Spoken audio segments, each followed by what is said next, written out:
할렐루야. 예배의 자리에 나오신 여러분을 축복합니다.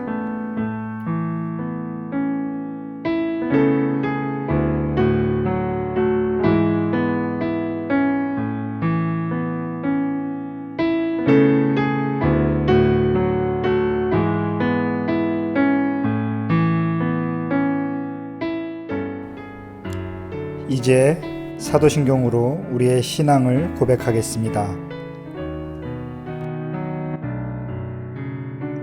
나는 전능하신 아버지 하나님, 천지의 창조주를 믿습니다. 나는 그의 유일하신 아들 우리 주 예수 그리스도를 믿습니다. 그는 성령으로 잉태되어 동정녀 마리아에게서 나시고 본디오 빌라도에게 고난을 받아 십자가에 못 박혀 죽으시고 장사된 지 사흘 만에 죽은 자 가운데서 다시 살아나셨으며 하늘에 오르시어 전능하신 아버지 하나님 우편에 앉아 계시다가 거기로부터 살아있는 자와 죽은 자를 심판하러 오십니다. 나는 성령을 믿으며 거룩한 공교회와 성도의 교제와 죄를 용서받는 것과 몸의 부활과 영생을 믿습니다. 아멘.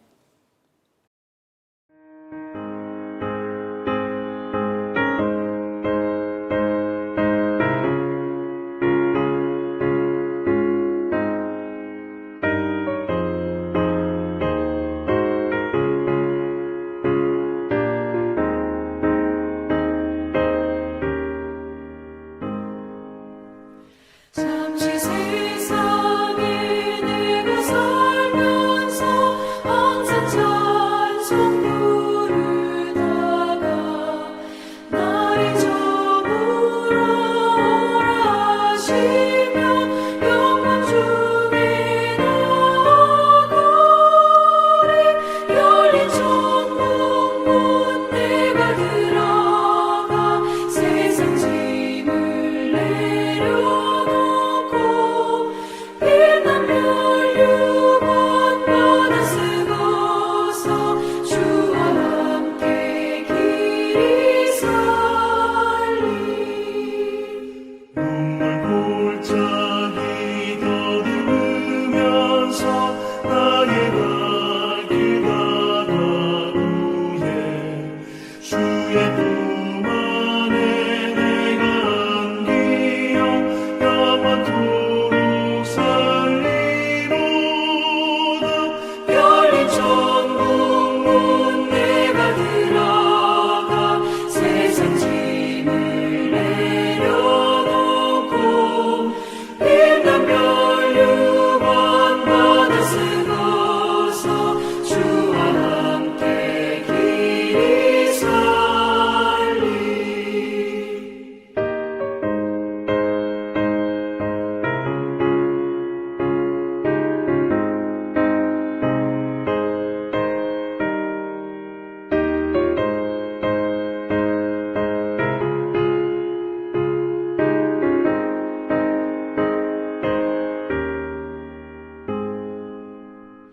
나의 가는 길 멀고 험하며 산은 높고 걸음 깊어 고난 나의 멈출 것 없어도 복된 날이 밝아오리 열린 천국 문 내가 들어가 세상 짐을 내려놓고 빛난 멸류관 바다 쓰고서 주와 함께 길이 살리 한숨 가시고 죽음 없는 날 사모하며 기다리니 내가 그리던 주를 배울 때 나의 기쁨 넘치리라. 열린 천국 문 내가 들어가 세상 짐을 내려놓고 빛난 멸류관 바다 쓰고서 주와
다 같이 기도 드리시겠습니다. 하나님은 우리에게 은혜를 베푸사 복을 주시고 그의 얼굴빛을 우리에게 비추사 주의 도를 땅 위의 주의 구원을 모든 나라에 알리소서. 만군의 하나님 아버지, 코로나가 창궐하고 있는 인도와 그리고 가족과 떨어져서 남아있는 성도들, 본국으로 갈 수 없는 주님의 지체들의 삶 속에서 상처받은 영혼들을 예배의 전으로 모일 수 있게 하여 주시오니 감사드립니다.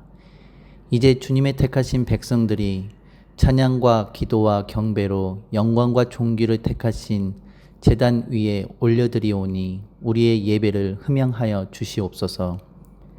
은혜의 하나님, 지난 한 주간을 뒤돌아보니 주님께서 말씀하신 성도로서의 구별된 삶을 살지 못하고 세상의 빛과 소금과 같은 역할을 하지 못하고 있음을 고백합니다. 우리가 디뎌온 발걸음 속에 놓여진 악들을 제하여 주시고 우리의 손에 잡혔던 세상의 탐욕들을 내려놓게 하시옵고 성령의 불로 태워주시고 주의 보혈로 깨끗하게 씻어 주시옵소서. 또 한 주를 허락하심에 감사드립니다. 사랑의 하나님, 7월 한 달을 허락하여 주시고 세 번째 주일을 맞이할 수 있도록 은혜 주심을 감사드립니다. 주님의 은혜가 아니면 어찌 한 주라도 온전히 맞이할 수 있겠습니까? 주님을 갈망하는 마음으로 나왔사오니 오늘 예배 가운데 큰 은혜를 더하여 주시옵소서. 전능하시며 어떤 일이든 능치 못하실 일이 없으신 하나님, 코로나로 인해 교회 예배를 정상적으로 못한 지도 5개월째로 접어들고 있습니다. 최근 미국과 세계의 많은 제약회사들이 백신과 치료제에서 희망적인 소식을 전하고 있으나 아직도 코로나 전과 같이 함께 예배를 드리기에는 현실적인 어려움이 많습니다. 만군의 왕이시며 모든 삶을 섭리하시는 하나님, 그 크신 능력으로 이 코로나가 속히 사라지게 하시어서 고통받는 성도들이 영적으로 회복할 수 있도록 은혜를 더하여 주시옵소서. 위기는 곧 기회라 하셨사오니 이번 기회를 통해서 교회가 사랑의 손을 내밀게 하시고 세상을 향하여 긍휼을 베풀게 하옵소서. 혹여 소외되고 지친 이들이 없는지 살펴보게 하시고 믿음 안에서 살아가면서 고통받는 성도들에게 위로하며 격려할 수 있게 하옵소서. 또한 사업이 어려움으로 낭망하고 육신의 질병으로 신음하는 이들도 있습니다. 사랑의 주님, 그들의 신음소리를 들어주시고 그 한숨 속에 스민 하나님에 대한 갈망을 살펴주셔서 저희들 모든 마음의 근심이 떠나가게 하시고 평강과 기쁨을 회복하여 주님의 말씀을 마음껏 찬양하는 삶이 되게 하옵소서. 말씀을 전하시는 목사님의 영육간에 강건함을 허락하시고 그 가정에 큰 축복을 내리사 주님의 종으로 봉사하고 말씀 전달하시는데 아무런 어려움이 발생하지 않도록 주님 길을 예비하시고 은혜 베풀어 주시옵소서. 예배의 시작이옵니다. 마치는 시간까지 홀로 영광 받으시옵고 모든 것 감사드리며 예수 그리스도 이름으로 기도합니다. 아멘.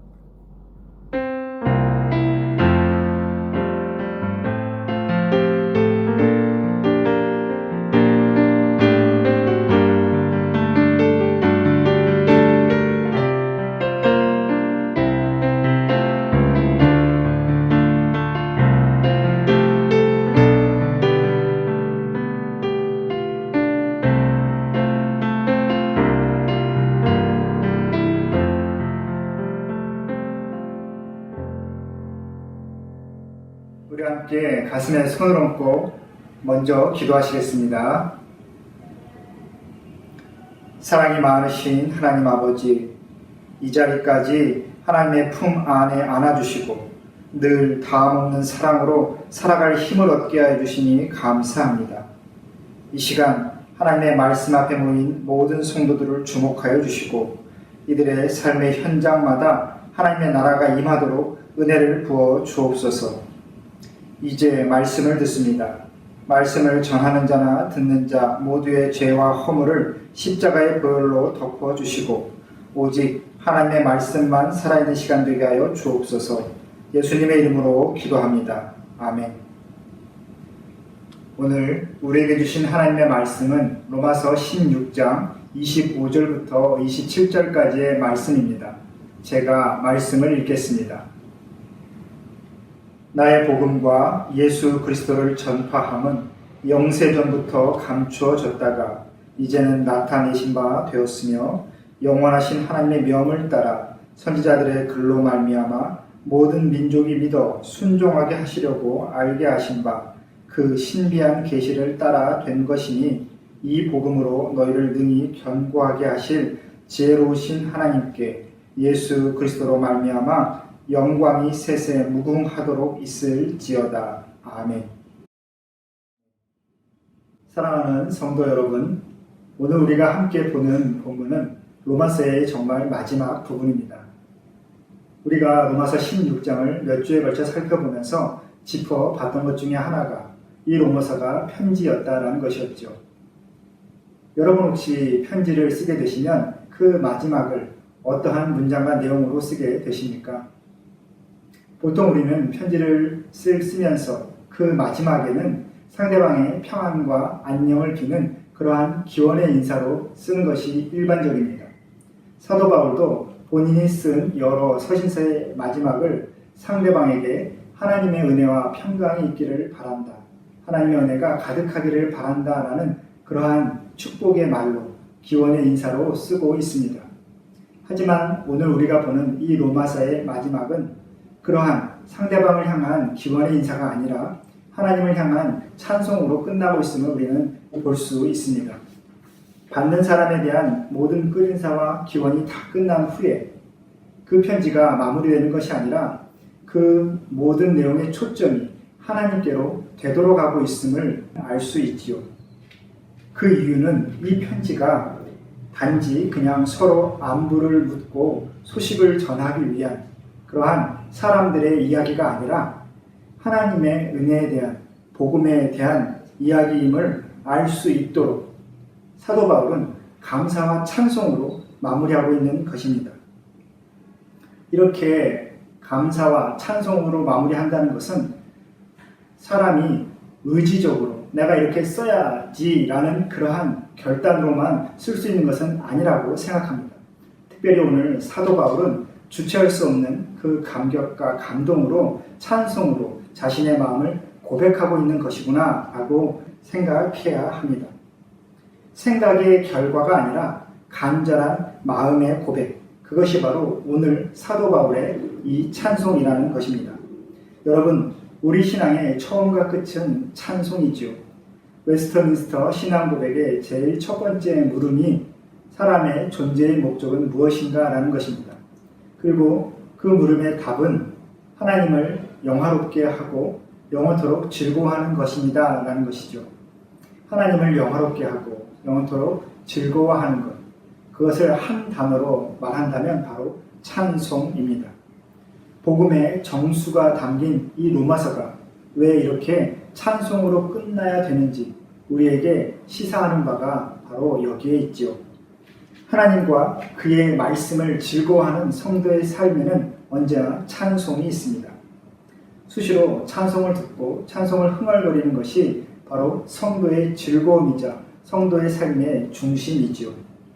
하나님께 드릴 수 있는 가장 좋은 그 감사의 고백, 그 기쁨의 고백이 바로 찬송이기 때문에 그렇습니다.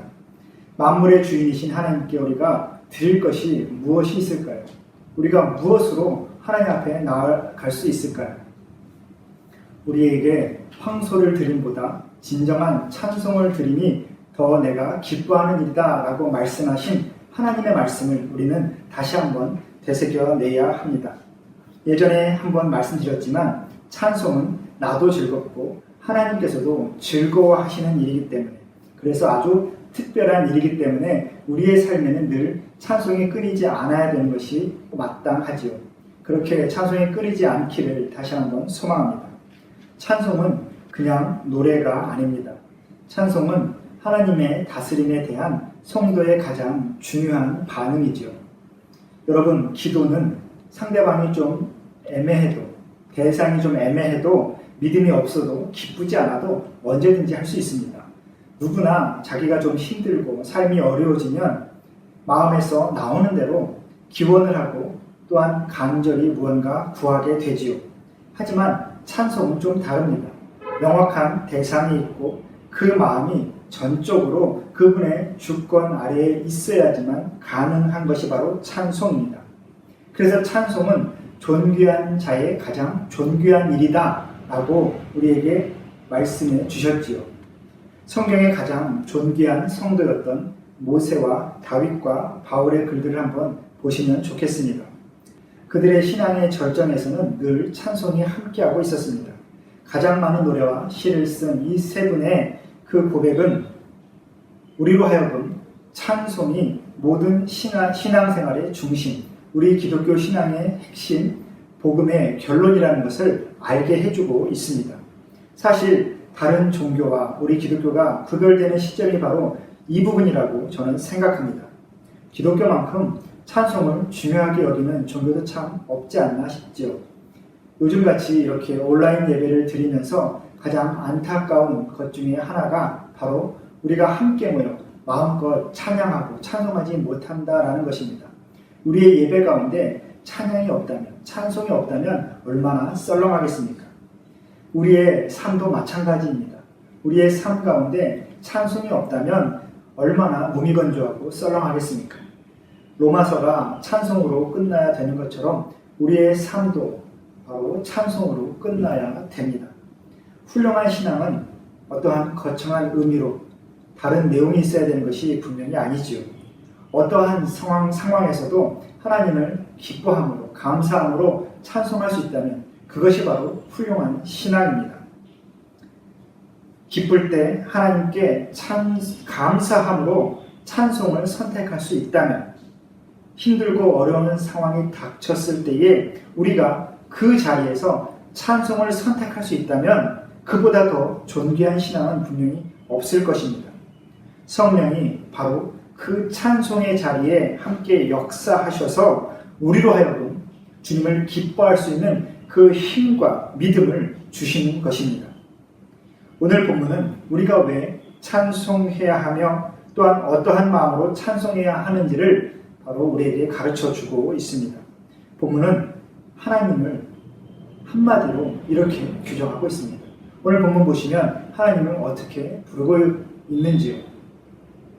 바로 지혜로우신 하나님, 지혜로우신 하나님이시기 때문에 찬송한다라고 오늘 바울은 고백하고 있습니다.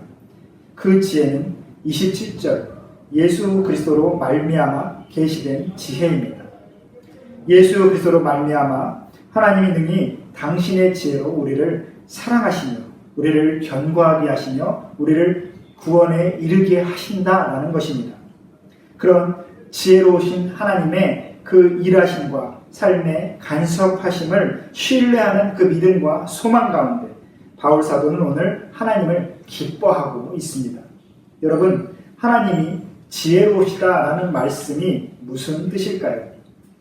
하나님께서 우리보다 지능이, IQ가 월등히 높으시다라는 말은 분명히 아닐 것입니다. 하나님의 지혜로우심에 대해서는 이미 우리 로마서 11장에서 살펴본 바가 있습니다. 우리와 함께 제가 말씀을 읽어 드리겠습니다. 깊도다 하나님의 지혜와 지식의 풍성함이여 그의 판단은 헤아리지 못할 것이며 그의 길은 찾지 못할 것이로다. 누가 주의 마음을 알겠느냐? 누가 주의 모사가 되었느냐? 누가 주께 먼저 드려서 갚으심을 받겠느냐? 이는 만물이 주에게서 나오고 주로 말미암고 주에게로 돌아감이라. 그에게 영광이 세세에 있을지어다. 아멘. 9장부터 11장까지 이스라엘 민족의 구원 문제를 설명하던 바울이 바로 이 부분에서 감격의 탄성을 내지르고 있지요. 제일 먼저 나오는 말이 바로 깊도다라는 말입니다. 깊도다. 우리를 사랑하시고 구원하시며 인도하시는 하나님의 생각과 지혜가 너무나 풍성하여서 내가 도저히 헤아릴 수 없다라고 바울은 고백하고 있습니다. 율법을 통달하고 있고 당대의 사람들에게 세상의 지혜가 아주 풍성하다라고 인정받았던 자신이지만 그럼에도 불구하고 자신이 가늠할 수 없고 도저히 헤아릴 수 없는 그러한 방법으로 이스라엘은 물론 온 이방 땅을 이 온 세계를 구원하셨음을 바로 그는 이러한 탄성으로 말하고 있습니다. 바로 한마디로 십자가의 그 은혜로 하나님께서 일하셨다. 근데 그 십자가로 인하여 우리가 구원받는 그 하나님의 생각, 그 방법은 본인이 도저히 헤아릴 수 없는 것이었다라는 그 고백을 바울은 하였습니다. 여러분, 로마서 11장의 배경을 한번 생각해 보시겠습니까? 하나님의 택하심을 받은 이스라엘 민족은 자신들뿐만 아니라 온 이방 땅들이 자신들로 인하여 하나님의 사랑과 공의를 깨닫게 해야 하는 그러한 사명을 가지게 되었습니다. 그런데 그 사명을 충성스럽게 감당하지 못하고 결국 이스라엘은 실패하여서 세상 가운데 심판의 자리로 나아가게 되지요. 그런데 하나님은 그 실패한 이스라엘을 통해서 이스라엘은 물론 그들을 통해서 하나님의 구원을 받아야 했던 모든 이방인들, 그러나 지금은 이스라엘이 실패하여서 소망이 없어지게 된 그 이방인들까지 구원하시는 길을 하나님께서는 찾으셨다라는 말입니다. 바로 십자가의 길로 말이지요. 하나님은 예수 그리스도를 십자가에 못 박은 이스라엘의 가장 그 큰 실패를 통하여서 구원의 가장 큰 승리가 되게 하여 주셨습니다. 그들이 하나님이 맡기신 그 사명에 충성했어야 일어났을 그 구원의 역사가 그들이 완악하고 실패함으로써 더 완전하게 이루어졌다라는 말입니다. 그래서 이방인도 이스라엘도 함께 믿음으로 구원을 받는 그 일이 시작되었고 하나님은 심지어 그 둘을 화평하게 하사 한 새 사람을 이루어 새로운 영적 이스라엘로 재창조하셨습니다. 더구나 그것이 십자가로 이루어졌지요. 다른 누구의 노력과 희생이 아닌 하나님의 열심과 희생으로 인하여 그 모든 일이 이루어졌습니다. 하나님의 아들 예수 그리스도가 친히 우리에게 오셔서 화목의 제물, 화평의 제물이 되셔서 인간을 구원하셨다. 이것은 우리의 생각으로는, 우리의 논리로는 도저히 설명할 수가 없는 일입니다. 그것도 그 당시에 유대인이나 이방인들이나 모두가 기피하고 혐오스럽게 생각했던 그 십자가에서의 죽음을 통해서 새로운 생명이 태어났다라는 이러한 은혜는 사람의 생각으로서는 도저히 가늠할 수 없는 일이었죠. 누구도 이해할 수 없는 바로 하나님의 선택이었습니다. 이것이 본문 27절에 지혜로우신 하나님께 예수 그리스도로 말미암아라는 구절에 담긴 의미입니다. 여러분, 거대한 인류 전체를 향한 하나님의 섭리와 일하심만 그렇게 놀라운 것은 분명히 아닙니다. 바로 저와 여러분, 지금 이 삶의 현장, 우리의 현실 가운데서 우리를 인도하시는 하나님의 섭리와 그 계획 역시도 하나님의 지혜로 이루어져 가고 있음을 우리는 다시 한번 생각해 내야 합니다. 전도서 3장의 말씀을 제가 읽어드리겠습니다. 하나님이 하시는 일의 시종을 사람으로 측량할 수 없게 하셨다. 우리 모르게 무언가 은밀하게 비밀스럽게 일을 꾸미신다라는 말이 아니라 하나님의 생각과 지혜를 우리가 도저히 헤아릴 수 없다라는 것이죠. 여러분, 이 말씀이 믿어지십니까? 저와 여러분이 생각하고 계획하는 대로 그 수준에서 하나님의 일이 이루어지지 않음을 우리는 깨달아야 합니다. 우리가 도저히 측량할 수 없는 하나님의 지혜가 우리의 삶 전부를 다스리고 통치하고 계시는 것입니다. 좋은 일 하나 생겼다고 마냥 그것이 정말 좋은 일이냐 들떠 있을 것도 아니고, 어려운 일 하나 생겼다고 그것이 세상 다 무너진 것처럼 주저앉아 있을 필요도 없다라는 것이죠. 저와 여러분은 실패자도 아니고 또한 세상 가운데 방랑자도 분명히 아닙니다. 우리는 풀죽어 있을 필요가 분명히 없지요. 하나님께서는 그렇게 우리의 생각으로 가늠할 수 있는 단편적인 분이 분명히 아니십니다. 예수님께서 가버나움에 계실 때에 사람들이 침상에 누워있는 중풍병자 하나를 그 침상째 예수님 앞에 갖다 놓게 됩니다. 주님은 그를 고쳐주시고 이렇게 말씀하시죠. 내 죄가 사하여졌으니 너의 침상을 가지고 집으로 돌아가라. 그리고 그 다음에 길을 가시다가 마태복음을 지은 그 세리 마태가 일하고 있는 그 일터에 가셔서 일하고 있는 세리 마태에게 너는 나를 따르라 라고 직접 말씀하십니다. 좀 더 깊이 이 맥락을 보시면 조금 이상한 점을 발견하실 수 있을 것입니다. 내 의지로 간절함을 가지고 목적을 가지고 주님을 찾아간 사람에게는 집으로 돌아가라 라고 말씀하시고 가만히 자기의 일터에 앉아서 그저 자기의 생업을 했던 그 마태에게는 나를 따르라 라고 말씀하셨다라는 것이죠. 우리의 의지와 생각이 도저히 미치지 않는 곳에서 하나님의 은혜와 부르심이 있음을 우리는 생각해 볼 수 있습니다. 주님을 믿고 따르는 길은 우리가 가려고 해서 가는 길도 아니고 우리의 믿음과 실력으로도 가는 길이 아니다라는 것입니다.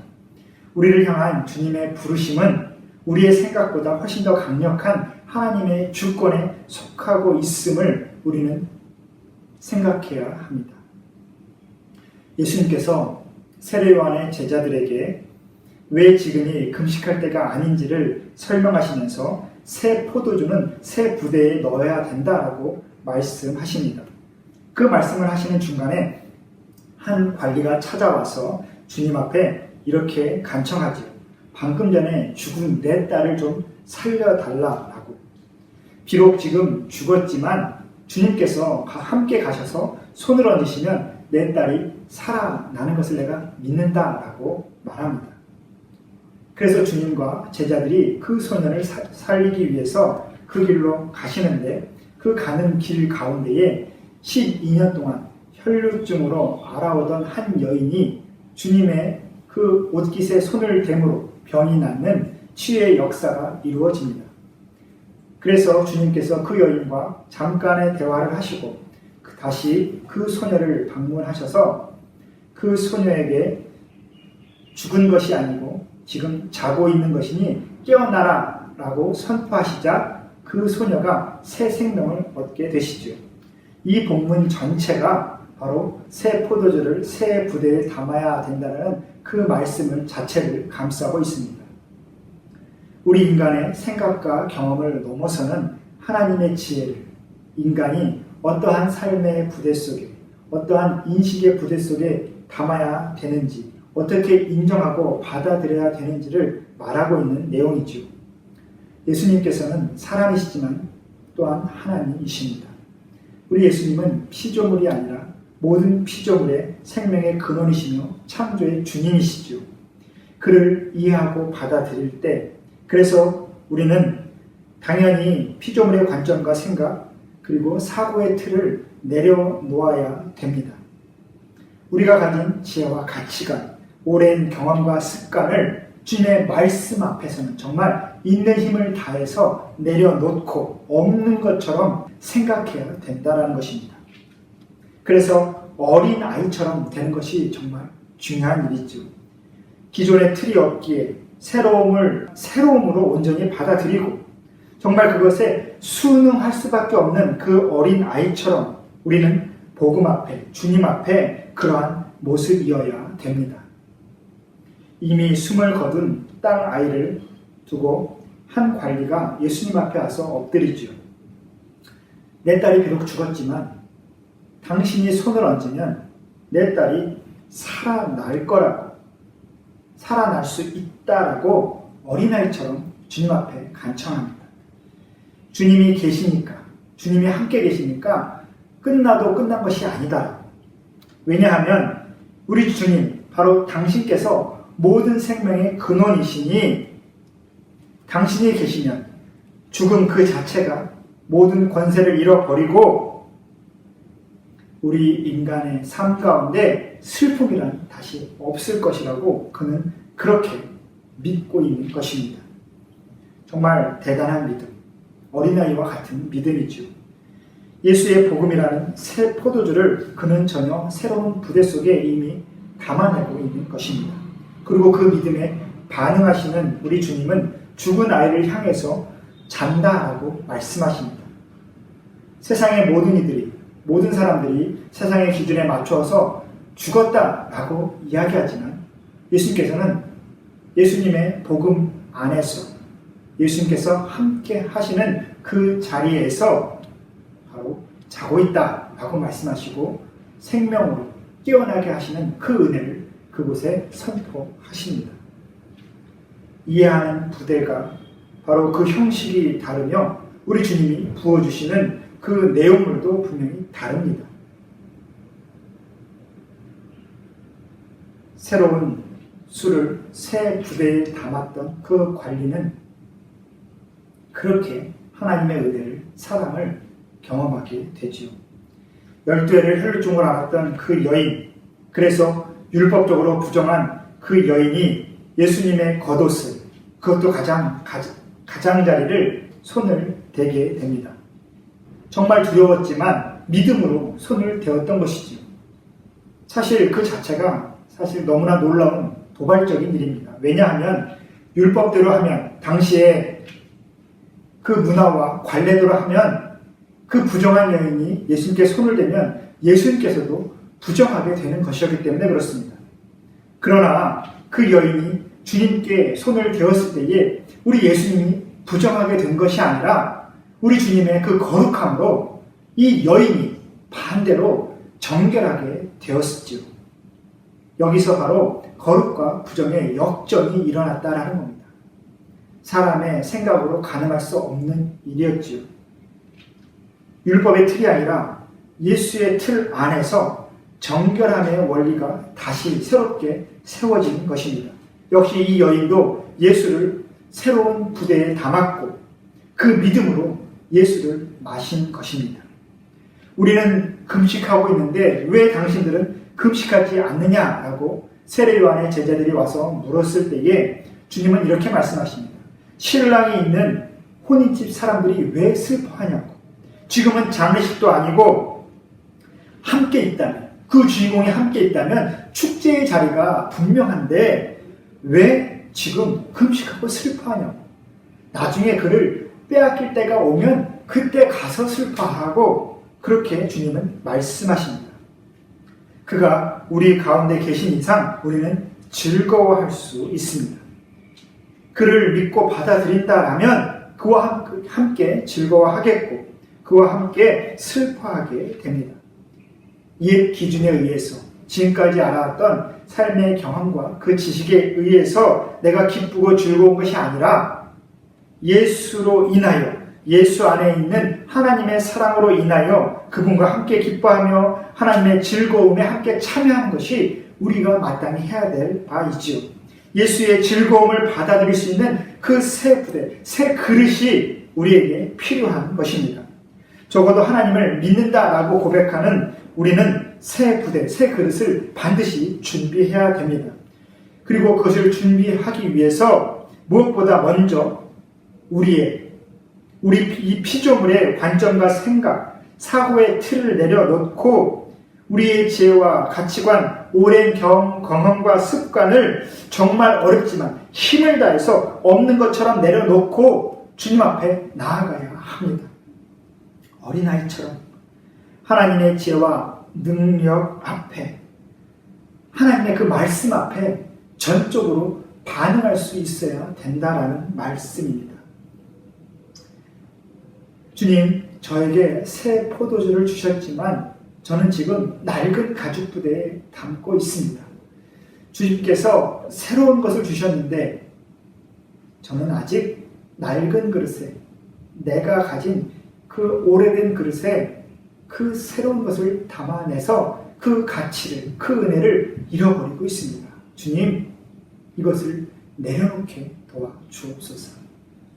그 간절함이, 그 순수함이 우리로 하여금 새 은혜를 담게 할 것입니다. 주님은 혈루증 걸린 여인에게 이렇게 말씀하십니다. 딸아, 안심하라. 내 믿음이 너를 구원하였다라고 말이죠.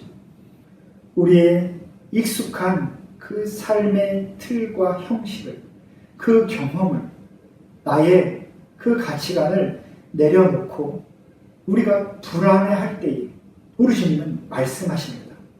불안해하지 말라. 안심하라. 너의 그 믿음이, 그 내려놓는 그 믿음이 너를 구원할 거라. 이미 구원받았다라. 그리고 너의 그 모습이 진정한 구원의 모습이라고 우리 주님은 선언하십니다. 저와 여러분이 부디 그 믿음에 이르게 되기를 소망합니다. 새 부대 안에 예수 그리스도의 새 구원과 기쁨을 담아 누리시기를 다시 한번 축복합니다. 찬송은 그렇게 새 부대를 준비하고 예수를 마신 이들이 부르는 노래입니다. 주님이 당신의 지혜로 우리를 구원하시고 영화롭게 하심을 믿는 자들의 노래가 바로 찬송이다라는 것이죠. 주님이 우리의 삶에 찾아오셔서 하나님의 존귀한 일을 시작하셨으니 주님이 그것을 승리로 영광으로 마침내 완성하시고 그리고 이루어내실 것을 신뢰하는 하나님의 사람들이 부르는 노래, 그것이 바로 찬송입니다. 여러분, 성도가 걸어가는 신앙의 길은 그렇게 단순하고 간단하지 않습니다. 어떠한 기분 좋고 편안한 느낌으로 내가 만족함으로 우리의 신앙이 자라고 열매가 맺히는 것이 분명히 아니다라는 말씀입니다. 지난주에 말씀드렸지만 말씀을 먹고 자라는 우리의 삶은 길고 지루한 싸움이고 또한 하나님을 신뢰하고 예배하며 찬송하는 기나긴 삶의 여정입니다. 스탠리 하워즈라는 분이 이러한 말씀을 하셨습니다. 기독교 신앙은 답 없이 사는 법을 배우는 것이다. 답 없이 사는 법을 배우는 것. 그것이 바로 우리의 신앙이다라는 것입니다. 정말 답이 없어서 정말 답 없이 사는 것이 아니라 그 삶의 답이 우리의 지혜로는 도저히 헤아릴 수 없어서 그 답을 가지고 계신 하나님을 인정하고 기뻐하는 일밖에 우리가 할 수 없기 때문에 그렇게 믿음을 선택하고 살아가는 것이 우리의 신앙이다라는 것이죠. 사랑하는 여러분, 하나님의 지혜로심은 그렇게 단순하지 않습니다. 우리의 신앙은 정말 당장의 즐거움, 눈앞에 보이는 현실의 만족에 얽매이고 또한 시시때때로 우리를 넘어뜨리게 만드는 그 아픔과 슬픔 때문에 좌우되는 그러한 것이 아님을 우리는 지금 배워가고 있는 과정 가운데 있습니다. 십자가의 예수를 믿는 신앙이란 굉장히 깊고 무거운 것이고 또한 지루할 만큼 아주 긴 호흡의 여정임을 우리는 다시 한번 새겨야 합니다. 우리는 때로 결말을 다 알고 있는 것처럼 여러 가지 말을 내뱉을 때가 있습니다. 하지만 정말 중요한 것은 조용히 주님의 지혜로우심을, 주님의 완전하신 뜻을 기다리는 여유와 그 넉넉함이 우리에게 필요합니다. 한 가지는 정말 확실하죠. 한 가지 분명한 것은 하나 있습니다. 바로 사도 바울의 고백처럼 이 세상 그 무엇도 하나님의 사랑 안에서 우리를 끊어낼 수 없다라는 것입니다.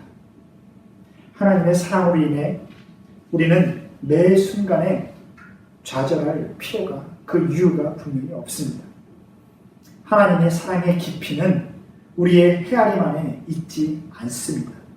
하나님은 나의 능력이나 실력과는 무관하게 나를 대우해 주시고 인정해 주시고 바로 선하게 영접해 주십니다. 사랑하는 여러분, 부디 지혜로우신 우리 주님 앞에 겸손함으로 찬송할 수 있기를 바랍니다. 깊도다 하나님의 지혜와 지식의 풍성함이여 모든 영광이 지혜로우신 하나님께만 있으며 그 영광이 예수 그리스도로 말미암아 세세 무궁하도록 있을 것임을 우리는 날마다 찬송하며 믿음의 길을 걸어가는 족합니다. 주님이 여러분의 그 입술을 승리의 찬송으로 채워주시기를 다시 한번 축복합니다. 부디 저와 여러분이 써내려가는 그 인생의 편지의 마지막이 오늘 이 로마서처럼 하나님을 향한 그 기쁨의 찬송이 되기를 다시 한번 주님의 이름으로 축원합니다. 우리와 함께 기도하겠습니다. 우리의 생명의 주인 되신 하나님 아버지, 지금까지 로마서를 통해서 하나님께서 주신 복음 안에 담긴 그 깊은 사랑을 알게 하여 주시니 감사합니다. 하나님의 지혜와 그 지식의 풍성함을 맛보아 알게 하여 주셨사오니 이제 우리의 삶이 현실의 조급함을 뒤로하고 주님의 여유와 넉넉함으로 하루하루 풍성히 채워져 갈 수 있도록 도와주시옵소서.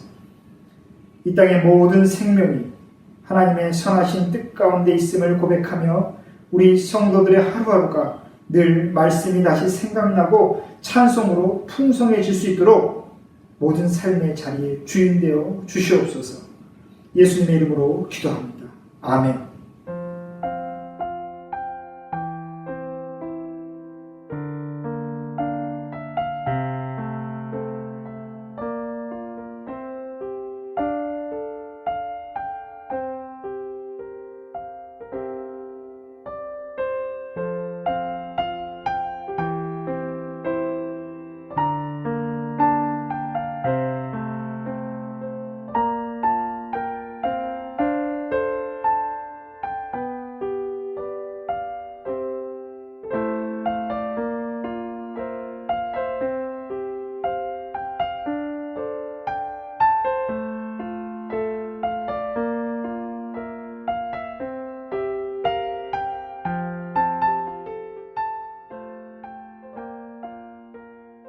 사랑과 은혜가 풍성하신 하나님 아버지, 한 주간의 삶 가운데서도 세상 가운데 버려진 바 되지 아니하고 채우고 일으키시고 붙잡아 주시는 그 은혜를 경험할 수 있게 해주시니 감사합니다.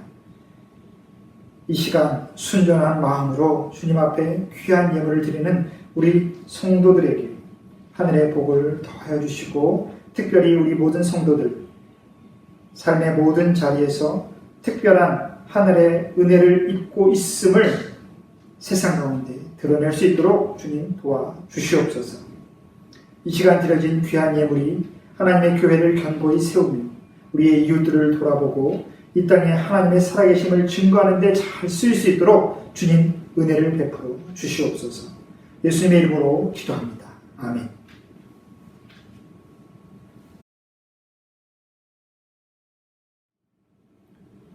이제는 우리 주 예수 그리스도의 은혜와 하나님 아버지의 담없는 사랑과 성령 하나님의 감동, 감화, 교통하심의 역사가 하나님의 지혜와 지식의 풍성함을 깨달아 알고 날마다의 삶 속에서 찬송의 감격이 더욱 풍성해지기를 소망하는 이 자리의 모든 성도들과 이 땅의 아픔을 사랑으로 품고자 하는 우리 뉴델리 한인교회 위에 거짓과 불의, 갈등과 분열로 인해 하나가 되지 못하고 있는 우리 조국 대한민국 위에 하나님의 구별하심이 아니면 단 한순간도 온전히 살아갈 수 없는 이 땅의 모든 생명과 그들을 섬기는 주의 종들 위에 지금부터 영원히 함께 하시기를 간절히 축원하옵나이다. 아멘.